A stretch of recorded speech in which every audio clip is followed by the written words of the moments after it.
What's going on, YouTube? Stango is here. Finally, his YouTube channel, his Twitch streams, his content is now readily and available for you to watch at any time, 365, 24/7.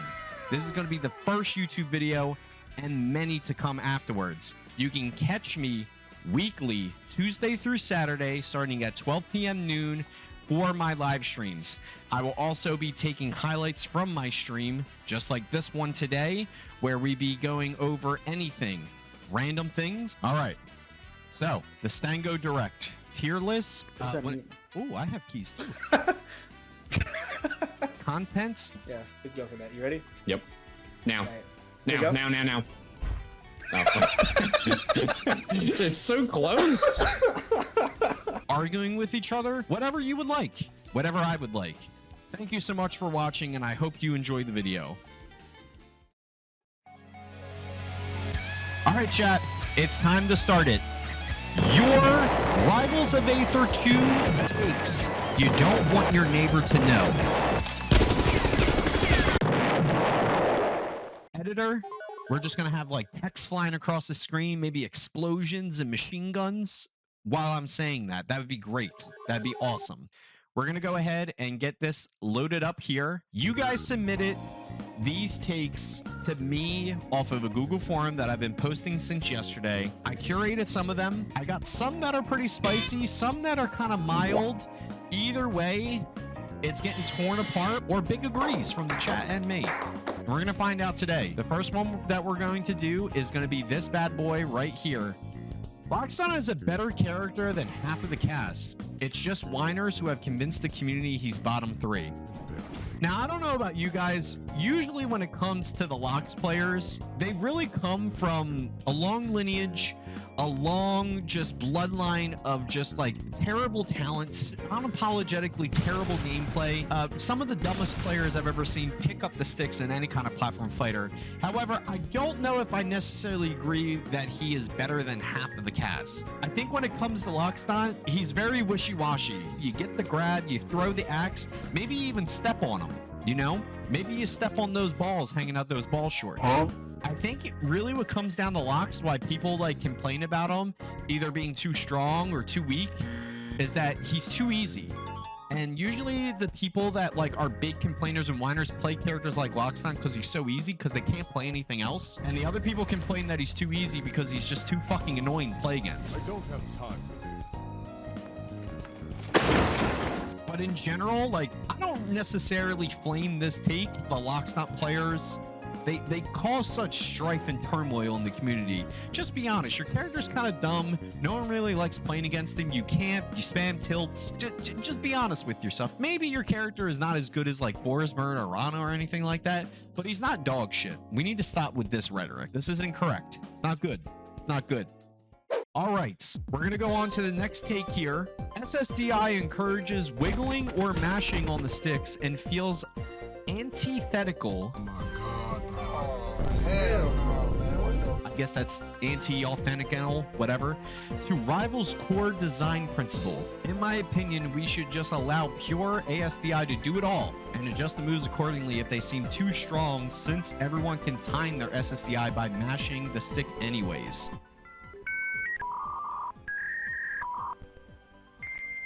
I've never heard of that word. That's definitely a word I haven't used.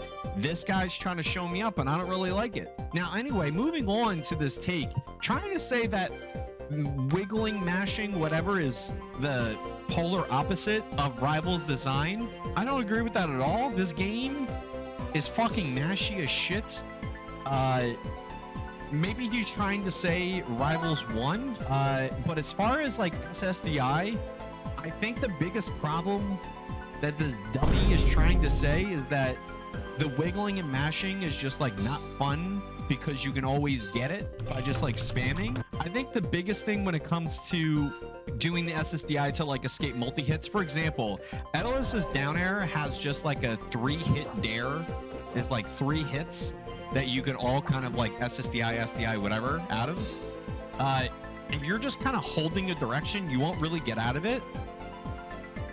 And I like that. the design space of moves would be limited just from the pure instance of holding a direction.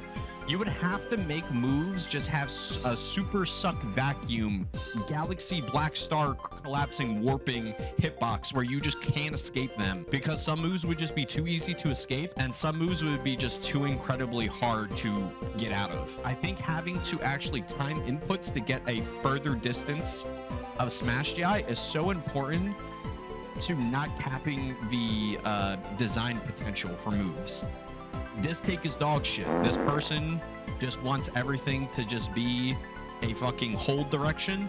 What we're trying to accomplish when it comes to just making moves, you know, either extremely over centralizing because you can't escape them whatsoever. Just imagine it. Imagine how many multi-hits you would have to change to either not have people fall out of them and people being able to escape them. That's all I'm saying. Blah, blah, blah. Here we go. All moves should be auto floor huggable. Now that, ladies and gentlemen, big clappies, big love. And I know why this person did this. They put this in this anonymous forum because the anti-skillers, the dog shit players, the little bitches, the motherfuckers, the bastards, they love spamming and auto floor hug on everything. It just takes the game away from them. Your neighbors are filled with spamming pieces of dirt, okay? And they need to be taught a lesson that holding down beats the spam. Did I put this take? Listen, I didn't say that I wouldn't put my own takes. I'm not going to say if this was mine. I didn't say I wouldn't do it. I never said that. Okay? So if you're coming at me saying, why are you putting your own takes in the video? Who said I would never do that? There's no rule against that. The only rule that we're breaking is moves not being able to be auto floor hugged. We need to break that rule. That's a rule that needs to be broken. I mean, yeah, short, simple, sweet. I 100% agree with this. Everything should be auto floor huggable. Not in the way that some people would think that I'm saying this. Obviously, there's a percent range where this like falls off. We need just floor hugging, ASDI down, like melee and PM. Save the game, make the game beautiful, bring skill back into the game. Hashtag save the skill. American flag, crying emoji, light skin face emoji. All right, now for the next take here. We're moving on. Next take. Claren has 0 sauce and Fleet needs to be put in jail. Zetterburn is cool, but his head is too small compared to the rest of the cast, and I can't unsee it now. Now, as far as this take, this isn't exactly ones that your neighbor does want to know, because the neighbors definitely hate Claren. Fleet needs to be put in jail.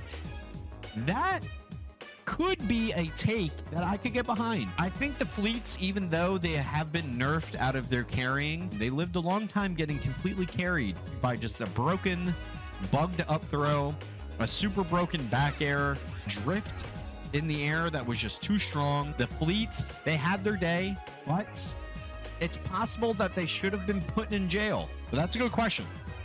That's a good take. As far as Zetter's small head, why you gotta mention his head, man? His head is... He's got a beautiful, shiny head. Leave his head alone. Don't judge Zetter. And the next take. Aether's edgeguarding is insanely overpowered and has little counterplay. If the character wasn't weak in every other aspect, he could be one of the most toxic characters in the game. This is probably going to be a little bit in the neighbors would rally with their pitchforks and torches to attack this person for saying this. Because honestly, when it comes to Aether's, I think Aether's is actually a product of being very, very carefully prevented from being the best character in the game. If Aether's just didn't have such a bad disadvantage state, Aether's would be super fucking broken. I'm not gonna lie. Aether's combo game is really strong. Up air is one of the most crazy moves I've ever seen in a platform fighter.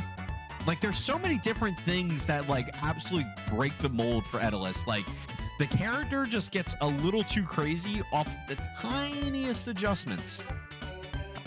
Yeah, I think we're pretty grateful that Aether's is like held back in the way he is, because I agree with this. Definitely the most toxic character in the game if he was fucking released from his shackles. It's next take time. And the next take that we're going to be doing is Hurricane represents every problem with this game in one character. I don't think he's super broken top one or anything, but every issue that the game has is present within him. He causes so many issues with the game, such as recoveries being too good, fast while having almost non-existent disadvantage state, heavy all at the same time, pressure being one-dimensional and too mashy, too many options in neutral that encourage scrubby gameplay, and the list just goes on. Let us go. I know the Hurricane players. Their fucking buns are burning right now. They just feel like they're so fucking good, and they're not. They are not. They are some of the most monstrous people. This is just like a complete truth mega bomb. The biggest problem with characters like Hurricane is that, like, it's just too much of everything. It's too much of everything that, like, frustrates people about this game. The first thing about, like, Hurricane, the recovery, right? If the recovery wasn't so annoying, he would just die when you hit him off stage, right? Now, the other thing is, like, the neutral.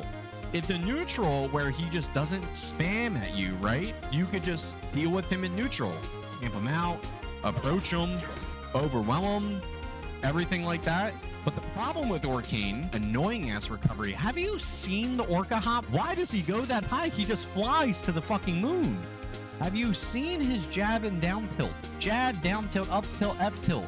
They're all so fucking annoying to deal with. And then yes, the disadvantage state, like, he just throws a little puddle underneath him. You can parry it, but the problem is that, like, there's so many variable timings that he can drop the droplet on you, and it's just like, if you miss, you're just gonna get reversaled because he just lands with Nair, and it's like the best move in the fucking game. I was fine where Hurricane was like a few patches ago, but then they made Hurricane playable again. Just leave Hurricane completely unplayable. Fuck you, Hurricane. Next take.